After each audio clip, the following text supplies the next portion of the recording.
Bom dia, igreja. Hoje o dia amanheceu um pouquinho mais preguiçoso, mas mais uma vez é uma alegria muito grande estar aqui com os irmãos. Eu me chamo Luca, para quem não me conhece, faço parte aqui da liderança da Urbana. E nós estamos meditando na carta de Paulo aos Efésios. Hoje nós vamos ler a segunda parte do capítulo 3. Mas antes da gente fazer essa leitura, eu gostaria de recapitular um pouco com os irmãos o que tem acontecido até então nessa carta, né? No primeiro capítulo, Paulo ele apresenta o plano de Deus para a salvação que nos é dada.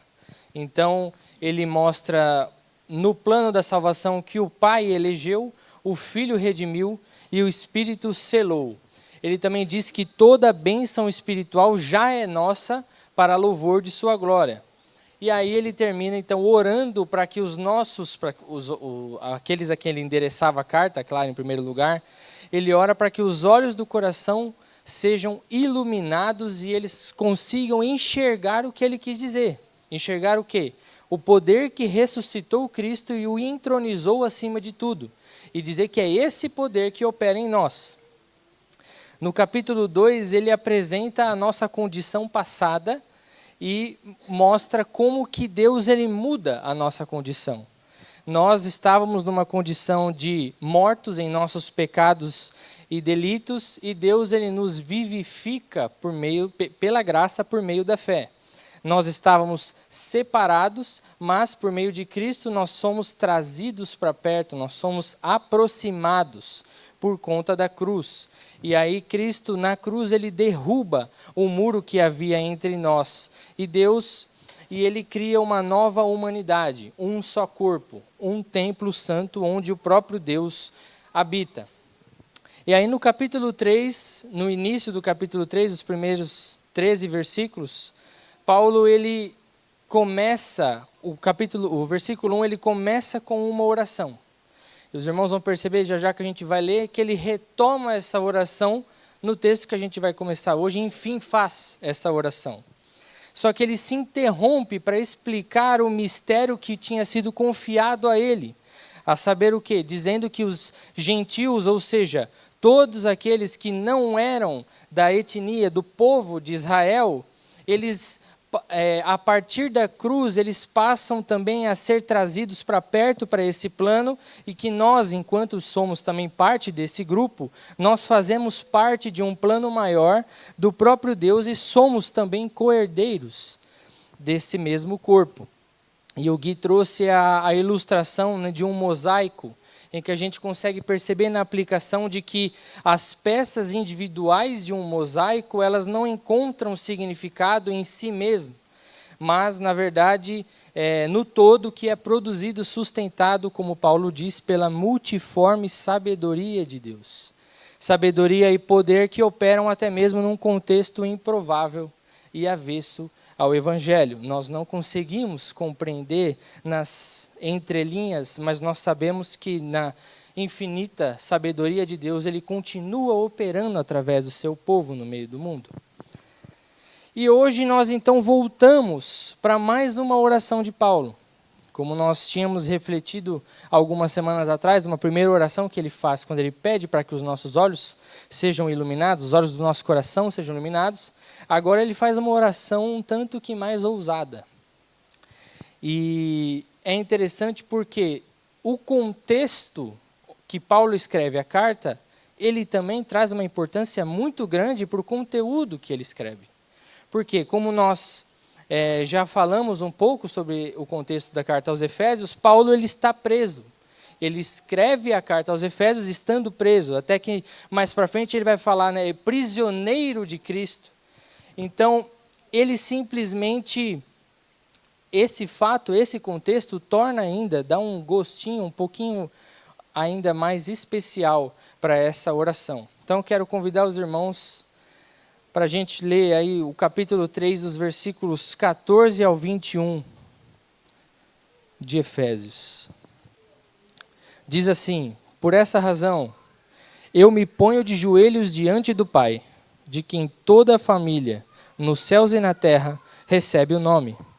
Peço a Deus que, segundo a riqueza da sua glória, conceda a vocês que sejam fortalecidos com poder, mediante o seu Espírito no íntimo de cada um.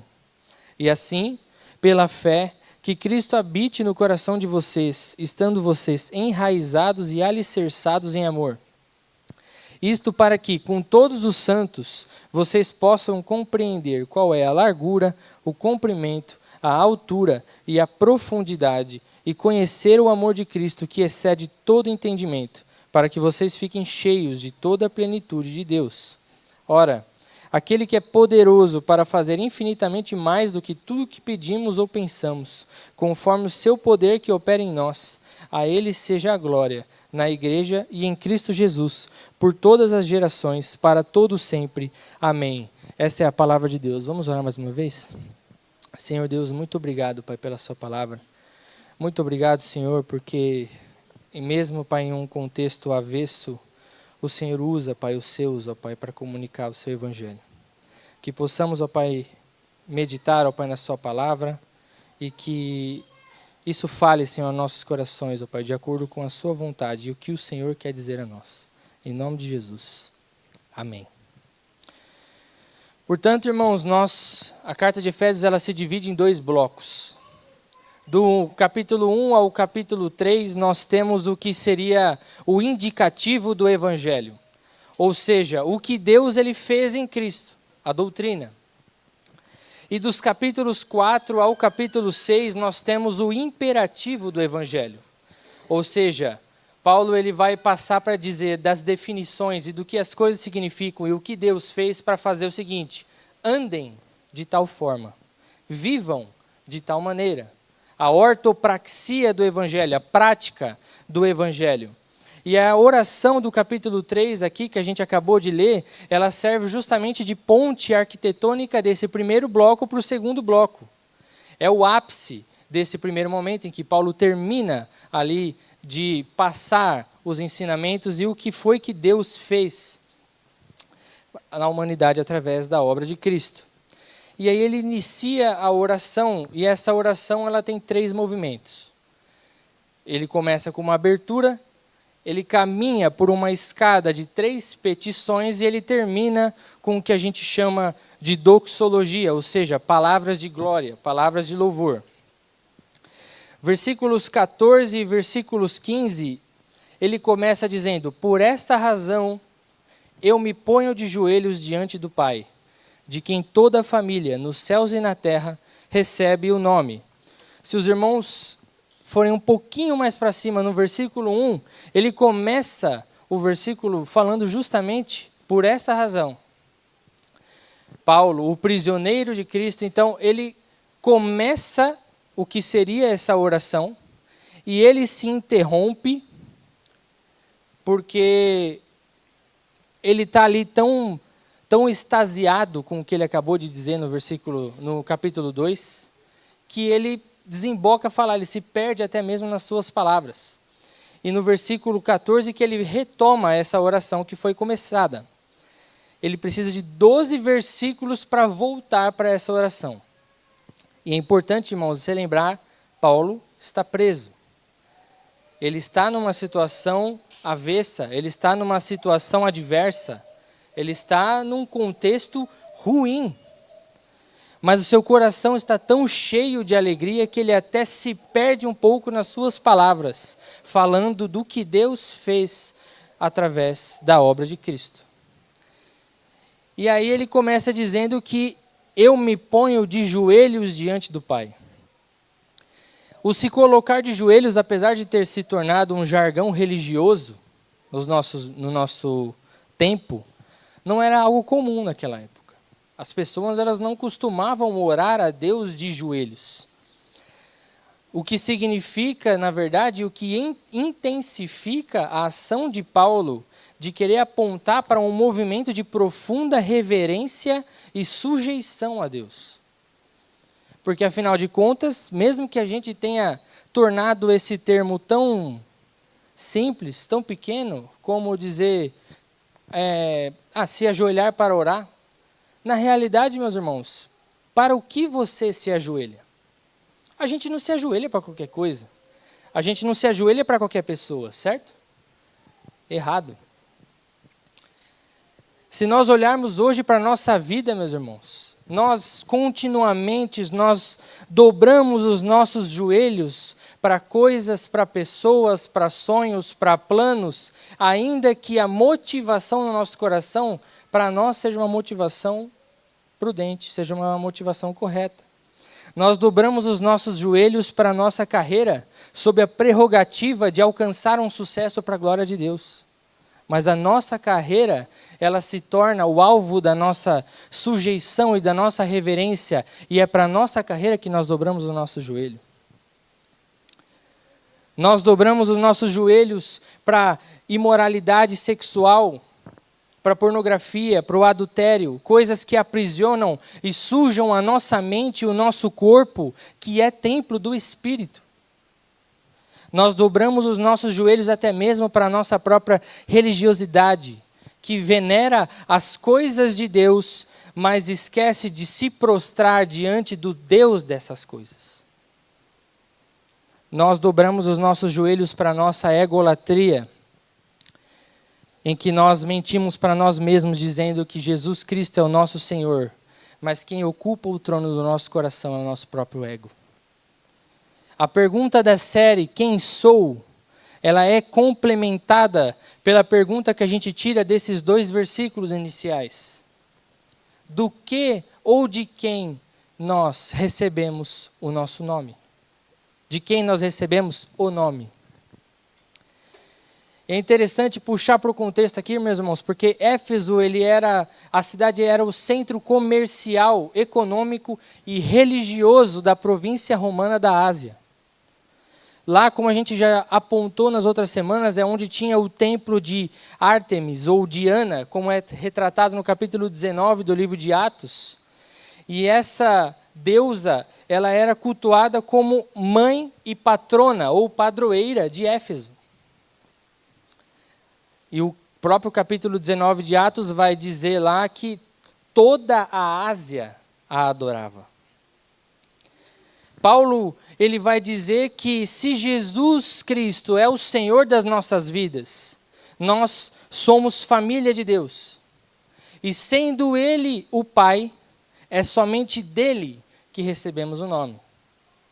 Ele está fazendo diretamente um contraponto com o que aquelas pessoas estavam habituadas, estavam vivendo no seu dia a dia, que era ter uma deusa chamada Diana como a mãe, como a patrona, como a padroeira da cidade. Paulo ele vai dizer, não é Diana, não é Ártemis, não é o meu trabalho, não é a minha religiosidade, não é a minha corrupção, não é a minha imoralidade.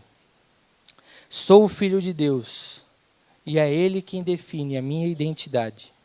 É somente diante dele que eu me coloco de joelhos em completa devoção e adoração.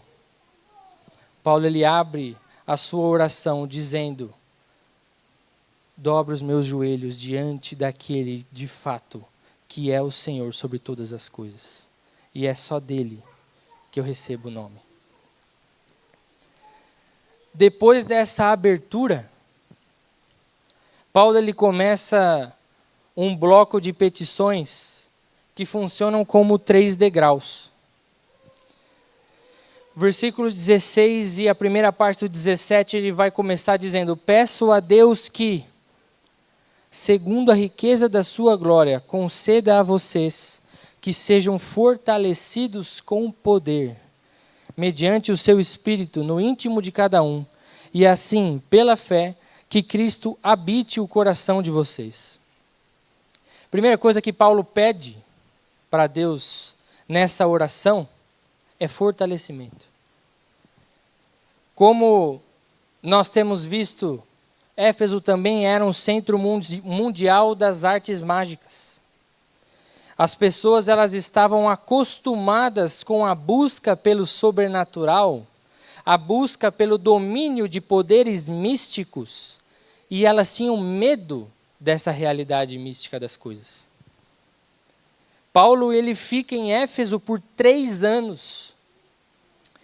E ele escreve essa carta sabendo, de fato, na pele, o que era o contexto que eles estavam vivendo. Esse foi o ministério estacionário, ou seja, foi o lugar onde Paulo gastou mais tempo. E é por isso que ele usa essa linguagem bem contemporânea para eles. Por isso que ele fala, conceda, peço a Deus, segundo a riqueza da sua glória, que conceda a vocês que sejam fortalecidos com poder. E essa palavra, meus irmãos, já foi usada ao longo dos primeiros 3 capítulos. A gente viu bastante Paulo falando de poder, poder, poder. Paulo está respondendo a uma realidade de uma busca por um poder exterior. Aquelas pessoas, quando pensavam em poder, elas pensavam na manipulação do sobrenatural para que coisas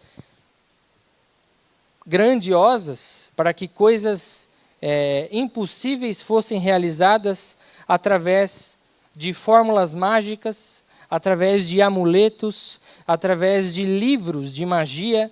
Também na narrativa de Atos, quando temos a retratação do tempo de Paulo em Éfeso, nós vemos também que há um tumulto na cidade em que livros e livros, as pessoas começaram a queimar livros de magia que na sua totalidade custavam 50 mil denários. Que para a época é muito, mas muito dinheiro. Por isso que Paulo, quando ele fala de poder, ele não está falando de um poder que visa o benefício próprio. Paulo ele não está falando de um poder que gera autoconfiança. Paulo não está falando de um poder que direciona para o sucesso pessoal ou então a prosperidade material. Não se trata desse tipo de poder. Paulo ele está a apontar para um poder que nos é dado. O verbo, ele está no passivo de propósito. Paulo ele não pede para que a gente se fortaleça. Ele pede para que sejamos fortalecidos. Isso faz toda a diferença. Outras versões podem falar, ao invés de no íntimo de cada um, vai poder dizer no homem interior. E preste atenção, meus irmãos, que Paulo não está falando de autoajuda. Paulo não está sendo um teólogo do coaching para dizer, acredite no seu potencial porque ele está dentro de você. Paulo ele está dizendo que o verdadeiro poder, ele vem primeiro, segundo a riqueza da glória de Deus. Ele vem de cima. E segundo, esse poder, ele não vem manifestado simplesmente em expressões visíveis e sensoriais, mas ele vem de dentro para fora. Por isso que quando ele ora, ele pede um poder que não visa prosperidade no mundo ou conquistas pessoais. E de novo, meus irmãos, vamos lembrar, Paulo estava preso. A primeira coisa que ele poderia pedir é para que ele fosse liberto. Porque, vamos pensar numa pessoa com o calibre de Paulo, seria muito mais importante, vamos dizer assim, se a gente levar com as nossas lentes do dia a dia, solto do que preso. Então ele até poderia ter uma boa razão para dizer, eu peço para que eu seja liberto da minha prisão, para eu conseguir pregar para mais pessoas. Eu peço para que eu seja liberto da minha prisão, para que as pessoas consigam ver Deus movendo o sobrenatural através da minha vida. Paulo ele pede uma renovação diária do vigor espiritual, ainda que num mundo caído. Ainda que numa situação adversa. Ainda que em meio a um problema. Paulo não ora pedindo a solução do problema. Paulo ele ora pedindo para que sejamos fortalecidos em meio ao problema. Essa é uma perspectiva esperançosa de que nós temos através da redenção em Cristo. Então, qual que é o resultado desse fortalecimento pedido por Paulo? Ele começa falando, e assim, pela fé, que Cristo habite no coração de vocês. Cristo habitar no nosso coração. E a palavra habitar, no grego nós temos duas palavras para essa mesma tradução. A primeira, ela tem um sentido de habitar como estar de passagem, ou habitar como uma residência temporária. E a segunda, como uma habitação permanente. Não como alguém que visita ou que simplesmente adentra como uma qualidade de alguém que está residindo, mas na qualidade de alguém que tem autoridade como proprietário. Não só como quem possui, mas como quem mora. E o exemplo que a gente consegue observar é, por exemplo, nós com a nossa casa, nosso apartamento arrendado, ou quando nós estamos em viagem que a gente aluga um Airbnb ou um hotel, nós estamos habitando aquele lugar. Ainda que a nossa casa seja arrendada e a gente viva nela por anos, nós estamos habitando ali. Mas existem limites para nós. Ainda que sejamos moradores, nós não temos autoridade como quem é dono daquele lugar. Inclusive, até a gente estava de viagem agora e um do Airbnb que a gente ficou, tinha lá uma salinha que era para um closet lá, com os armários, e uma portinha que estava trancada com uma etiqueta bem grande escrito privado. Paulo não está falando desse habitar. Paulo está falando do segundo. Paulo, ele fala sobre Cristo habitar de maneira permanente no coração. Só que se a gente parar para pensar e observar o contexto, ele está falando para crentes.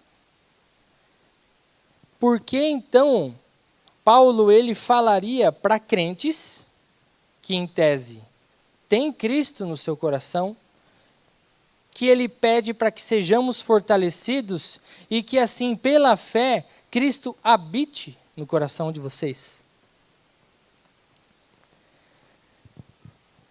Há uma diferença, e não é uma diferença básica, uma diferença simples, é uma diferença brutal entre habitar e habitar com domínio pleno.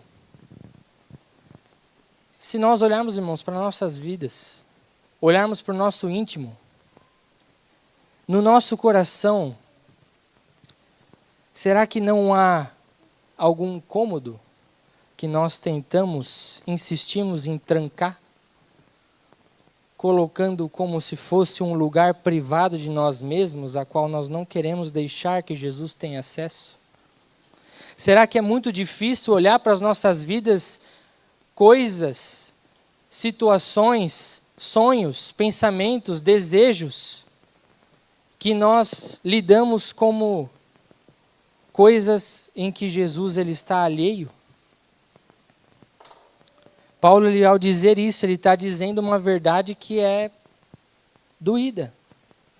É possível sim ser crente e ainda assim estar vivendo numa vida monótona e medíocre.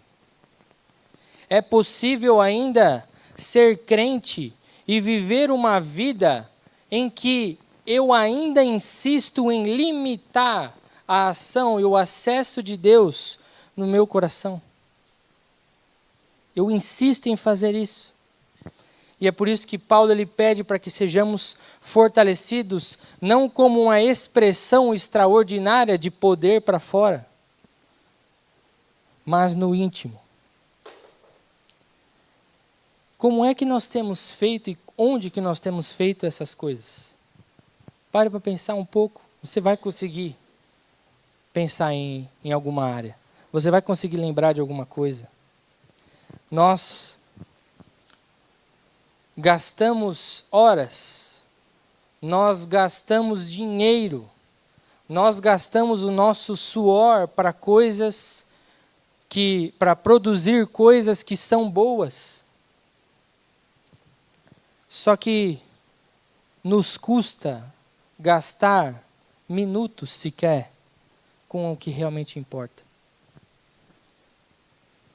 Nós fechamos e nós limitamos, como se Cristo não tivesse total liberdade ou não pudesse agir como aquele que é dono da minha vida. E eu ainda faço isso achando que estou fazendo bem. E quando eu falo, meus irmãos, de fazer de coisas boas, nós precisamos olhar até para aquelas coisas que nós usamos como escudo. Por exemplo, eu mesmo para montar um sermão, para escrever um sermão, eu preciso gastar horas de leitura, eu preciso gastar horas de escrita. Só que, meus irmãos, na perspectiva de gastar horas para produzir um sermão, mas no dia a dia, se o meu coração não tem minutos sequer de prostrar os meus joelhos diante do Pai, em devoção, em submissão, em sujeição a esse Deus, até mesmo o sermão que eu posso trazer aqui para os irmãos pode ser algo medíocre.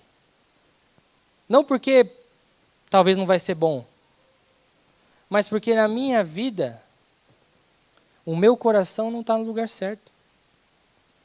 Nós podemos procurar ser bons trabalhadores, nós podemos procurar ser bons cidadãos, nós podemos procurar fazer coisas boas, sermos bons com o nosso próximo, fazer caridade, sermos educados, sermos cordiais. Só que ainda assim, na nossa vida cotidiana, o nosso coração, há lugares íntimos que eles estão trancados para Jesus. E a gente não consegue se prostrar diante dele, abrindo todo o nosso coração e pedindo: Senhor, habite plenamente. Seja dono do meu coração. Seja dono dos meus sonhos. Seja dono dos meus planos. Paulo pede que sejam fortalecidos por esse Deus. Ele continua na segunda parte do versículo 17 até a primeira do 19, falando: estando vocês enraizados e alicerçados em amor. Enraizados e alicerçados, ele usa propositalmente como expressões da botânica e da arquitetura, porque quando nós pensamos em uma árvore, onde que está estabelecida a sua segurança, a sua estabilidade? Nas suas raízes. E num prédio, um edifício, onde está estabelecida a sua segurança e a sua estabilidade? Nos seus alicerces. Paulo está dizendo aqui para nós estando enraizados e alicerçados em amor. Isto para que, com todos os santos, vocês possam compreender qual é a largura, o comprimento, a altura e a profundidade, e conhecer o amor de Cristo, que excede todo entendimento. Paulo está apontando para todas as direções, para dizer que o amor de Cristo, ele é grande em toda direção concebível. Aqui, por mais que essa passagem ela seja uma passagem até relativamente famosa, a intenção de Paulo aqui não é querer destrinchar ou definir o que cada dimensão significa desse amor. Para falar assim, a largura ele está querendo dizer disso, o comprimento ele está querendo dizer daquilo. Não, Paulo está querendo dizer é que esse amor, o amor de Cristo, nenhuma régua consegue alcançar. E ele diz, o enraizados e alicerçados em amor, porque não existe outra forma de obter essa tal estabilidade, essa tal segurança fora do amor. E isso é fundamental para o que vem a seguir, porque só é possível medir o amor de Cristo a partir do próprio amor, estando enraizado e alicerçado nesse amor. E isso faz com que o amor, então, não seja a causa da compreensão, mas seja fruto do que Paulo falou anteriormente. Eu não entendo o amor de Cristo, eu não entendo a dimensão do amor de Cristo simplesmente porque esse amor ele é produzido. Eu entendo porque esse amor ele é fruto da habitação de Cristo no meu coração. E é só assim que nós conseguimos sequer medir esse amor, conhecer esse amor. Por isso que ele fala nessa segunda petição, ele pede por compreensão. Compreender é apoderar-se de um conhecimento. Só que ele dá entre vírgulas, ele coloca um ponto muito importante que não pode ser descartado. Depois do isto para quê? E antes do vocês possam compreender, ele coloca um trechinho muito relevante. Com todos os santos. Não existe uma compreensão onde se fecha as contas de maneira lógica, onde se chega num resultado conclusivo por si mesmo. Não existe uma forma de compreender a plenitude, o amor de Cristo, sozinho. Por isso que ele fala, com todos os santos. A compreensão do amor de Cristo, ela é coletiva, ela não é solitária. É impossível compreender essas dimensões sozinho. Isso não é muito difícil da gente imaginar, meus irmãos. Nós precisamos da vida orgânica do corpo de Cristo para poder entender e sentir na prática o que é o amor de Cristo. Nós precisamos de entender que a vida na vida, estarmos uns com os outros, juntos, em comunidade, vivendo uma vida orgânica como igreja, é a maneira que nós conseguimos expressar e ver expressado o amor puro de Cristo. É o testemunho visível. E eu não falo simplesmente da igreja local, da urbana, eu falo da igreja de Cristo como um todo, ao longo de toda a história. Nós entendemos que quando nós trazemos também, por exemplo, elementos da tradição para o nosso culto, para a nossa liturgia, nós não estamos fazendo isso, nós não queremos fazer isso simplesmente porque a gente acha legal. Quando nós lemos o credo apostólico antes da ministração da ceia, nós não fazemos isso simplesmente porque a gente quer ser diferente. Nós estamos professando como comunidade algo que a igreja professa há mais de 2000 anos.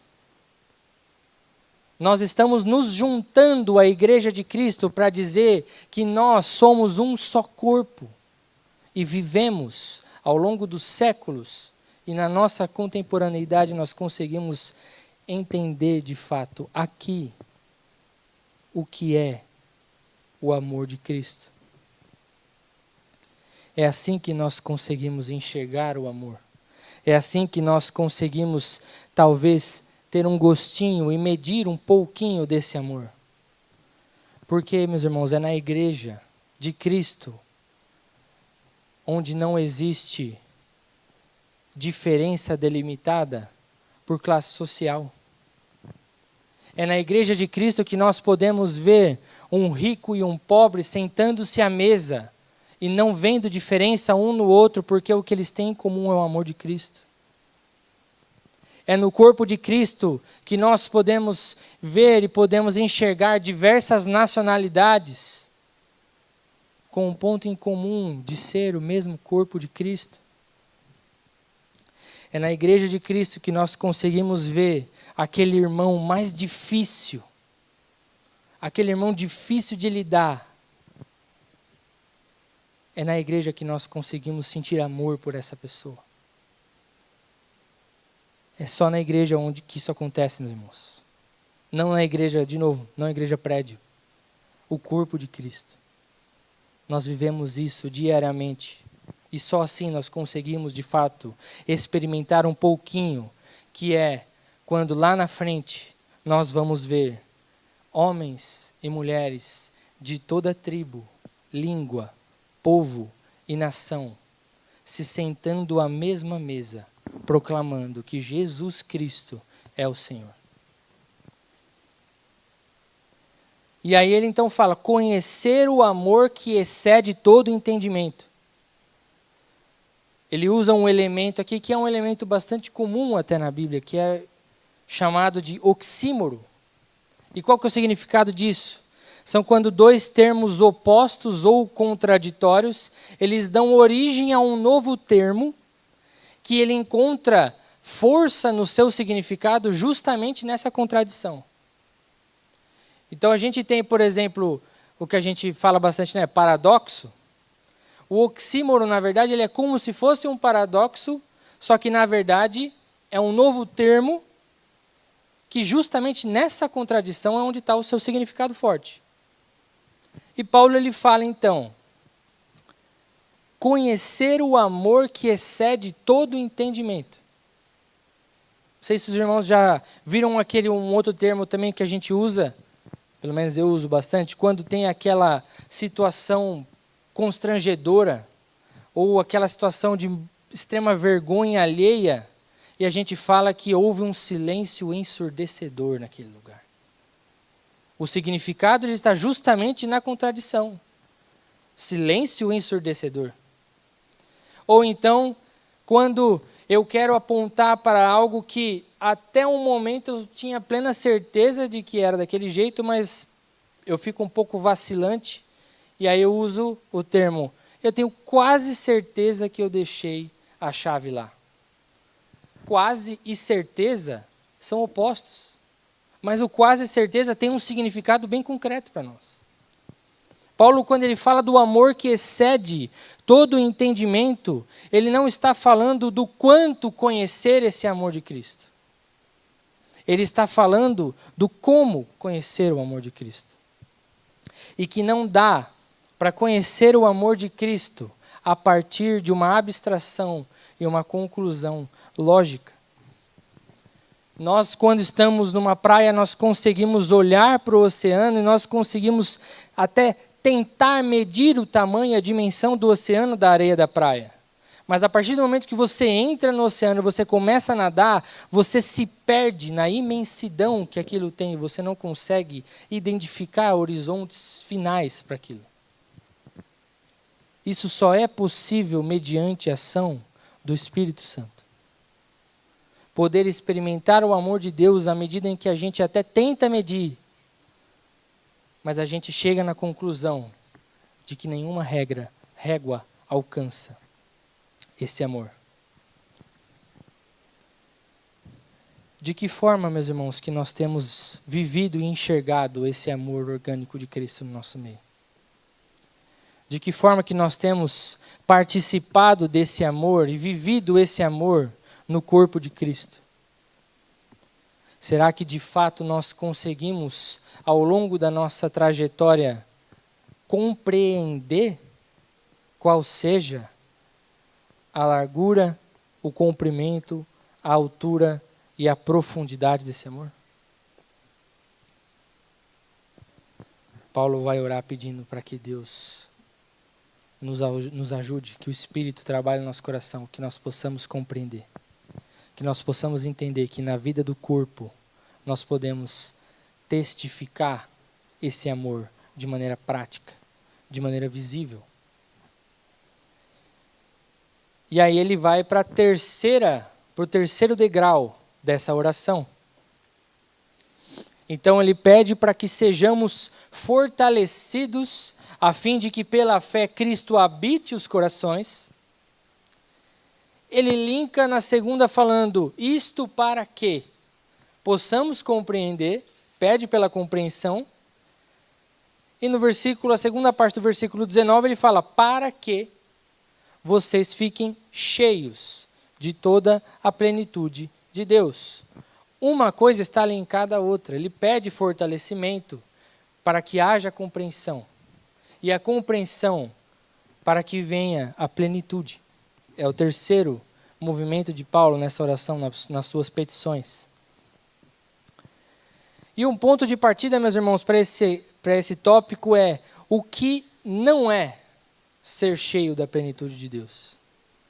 Porque esse termo também foi um termo tomado no mundo moderno, em que o ser cheio da plenitude de Deus é comparado com uma situação ou um episódio de um êxtase temporário que tem um fim em si mesmo. Em que nós podemos ver alguma manifestação visível de algo ou alguém, e nós podemos dizer, aquela pessoa estava cheia de Deus. Só que Paulo, ele justamente está querendo dizer o oposto, porque ele sabe que naquele contexto isso também fazia sentido. Lembre que aquelas pessoas, elas buscavam também em fórmulas mágicas, em amuletos também, o domínio de espíritos. E a busca também ali até pela possessão. Nós temos, em Atos, quando fala de Efésios, tem justamente aquela parte onde existe a pessoa endemoniada e tem ali alguns mestres da lei que tentam expulsar aquele demônio em nome de Jesus, em nome de Paulo, e aí o demônio responde para eles falando assim, eu conheço Jesus, eu conheço Paulo, mas vocês quem são? Então, Paulo, ele sabe que essa realidade mística, essa realidade sobrenatural, ela é latente aos Efésios. Então, ele não está falando sobre possessão, ou sobre quem é tomado por um espírito, ou por algum sentimento que produz um êxtase temporário. E ele não está falando também de ser cheio de toda a plenitude de Deus como se fosse algo ser ou se tornar igual a Deus. Como um processo de deificação. Nós, ao longo da narrativa bíblica, nós temos o que a gente chama dos atributos comunicáveis e os incomunicáveis de Deus. Para exemplo, Deus, ele é amor. Nós podemos amar. Ele comunica esse atributo a nós. Deus, ele é justiça.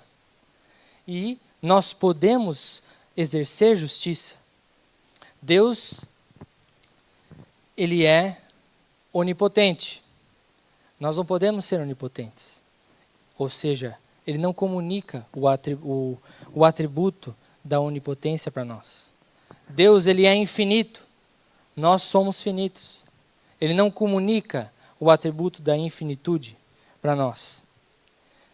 Então, Paulo não está falando de que ser cheio da plenitude de Deus é obter de Deus todos os seus atributos, sejam aqueles que nós vivemos enquanto comunidade ou aqueles que são exclusivos dele. Paulo está dizendo que quem tem a Cristo tem tudo o que é necessário para ser aperfeiçoado em Deus. E é aqui que está o segredo. Não é mágica. Não é mística. Não é como um estalar de dedos e um êxtase acontece. É progresso. Não é uma perfeição produzida em que nós buscamos nos comportar como pessoas cheias da plenitude de Deus nos aspectos exteriores para que os outros vejam em nós tais aspectos. Mas ele fala de uma maturidade espiritual que acontece no nosso coração. Ser cheio da plenitude de Deus é ser aperfeiçoado naquilo que nós fomos criados para ser. E aí que entra aquela tensão que a gente sempre fala do já e do ainda não. Nós já somos já somos redimidos, já somos salvos, mas ainda existe um caminho a percorrer. Ainda existe um mundo onde o pecado ele domina e que nós vivemos uma luta constante e diária contra isso. Ser cheio da plenitude de Deus é, de fato, encontrar em Deus, através de Cristo, força e o mover do Espírito, poder, para que possamos ser aperfeiçoados nele, enquanto estamos nessa terra. Portanto, Paulo pede por fortalecimento, ele pede por compreensão, ele pede por plenitude. E nos versículos 20 e 21, ele faz o que, nesse trecho especificamente, pode ser que não esteja escrito no título, mas ele escreve o que é uma doxologia, palavras de glória. Ele termina a sua oração com uma doxologia, não por acaso ou simplesmente sem um motivo real, mas porque esse momento da sua oração é o ponto mais alto dela. Se nós observarmos, ele escreve assim: ora, aquele que é poderoso para fazer infinitamente mais do que tudo o que pedimos ou pensamos, conforme o seu poder que opera em nós. A ele seja a glória, na igreja e em Cristo, por todas as gerações, para todo sempre. Amém. Aqui existe ele faz como se fosse uma escada de intensificadores nesse final. O trecho traduzido como infinitamente mais do que tudo, no seu original ele tem 3 intensificadores empilhados de maneira proposital. Paulo está fazendo isso de propósito para trazer uma ideia de extrapolação à medida. Ele está fazendo de propósito para dizer 3 níveis do que Deus pode fazer. Deus pode fazer o que pedimos, Deus pode fazer mais do que pedimos, e Deus pode fazer mais do que sequer pensamos em pedir. E ainda, infinitamente além disso. Paulo, ele exagera e ele fala, conforme o seu poder que opera em nós. Ou seja, não é mais preciso de amuletos, não é mais preciso de fórmulas mágicas, não é mais preciso uma busca por um poder sensorial ou algo que seja momentâneo e palpável. O poder verdadeiro é produzido no íntimo de cada um, pela ação do Espírito Santo. Meus irmãos, Deus, ele fez o inimaginável. Ele reconciliou homens e mulheres que mereciam a condenação consigo mesmo. É esse poder que Paulo está falando. Cristo, sendo o ofendido, ele foi condenado como ofensor. Cristo se entrega como sacrifício perfeito para que nós fôssemos redimidos e libertos do pecado. E a pergunta que fica, as tuas orações, elas são do tamanho das tuas necessidades ou do tamanho do poder que opera em você?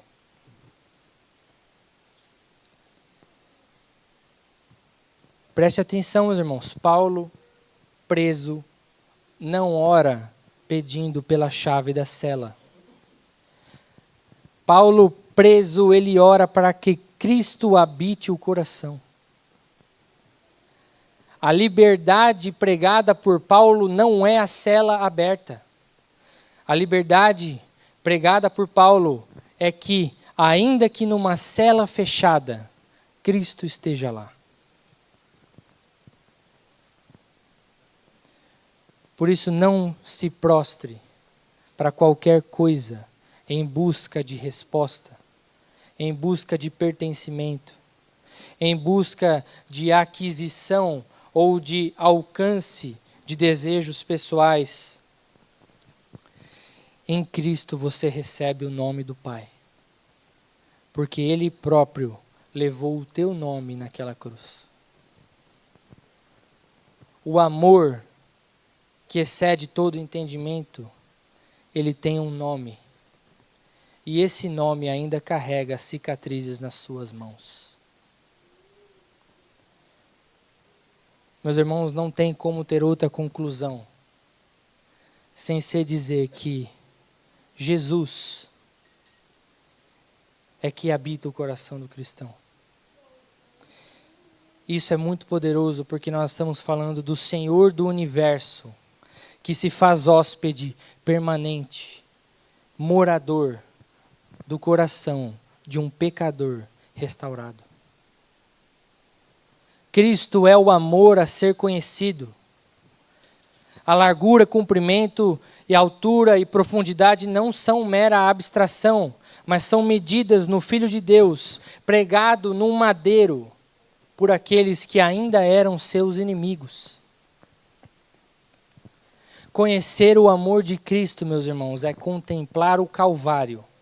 E na medida que nós contemplamos o Calvário, nós não conseguimos chegar ao fim do que isso significa. Compreender o amor de Cristo é olhar para Ele, pendurado numa cruz, pelo meu e pelo seu pecado, sem ter nada que eu pudesse oferecer em troca. Ele, Cristo, é o conteúdo vivo da plenitude de Deus. Paulo também diz na carta aos Colossenses, no capítulo 2, versículo 9, que nele habita corporalmente toda a plenitude da divindade. Mas vai dizer no versículo 10 que nele também nós recebemos a plenitude. É só por meio da união com Cristo que nós podemos ser aperfeiçoados diariamente. É só por meio da união com Cristo que nós podemos ser cheios de Deus. Não existe outro caminho. Não existe outra solução. Não existe fórmula mágica. É relacionamento com o Filho que produz plenitude do Pai. Portanto, meus irmãos, que a nossa oração, não só hoje, mas diariamente, seja como essa. Que nós possamos orar a Deus pedindo para que sejamos fortalecidos no nosso íntimo, ainda que a situação não seja boa. Para que possamos ser fortalecidos no nosso íntimo e que Jesus seja Senhor, dono de todas as áreas da nossa vida. Na medida que Cristo habite no nosso coração, que possamos pedir que o Senhor nos conceda compreensão desse amor que foge a toda régua. Possamos viver e experimentar esse amor junto com todos os santos, testificando das obras que Jesus fez. E assim, sejamos cheios de toda a plenitude de Deus, esperando com fé, com alegria, no dia que estaremos com Ele para todo sempre. Baixe sua cabeça, feche seus olhos, vamos orar mais uma vez. Senhor, obrigado, Pai, porque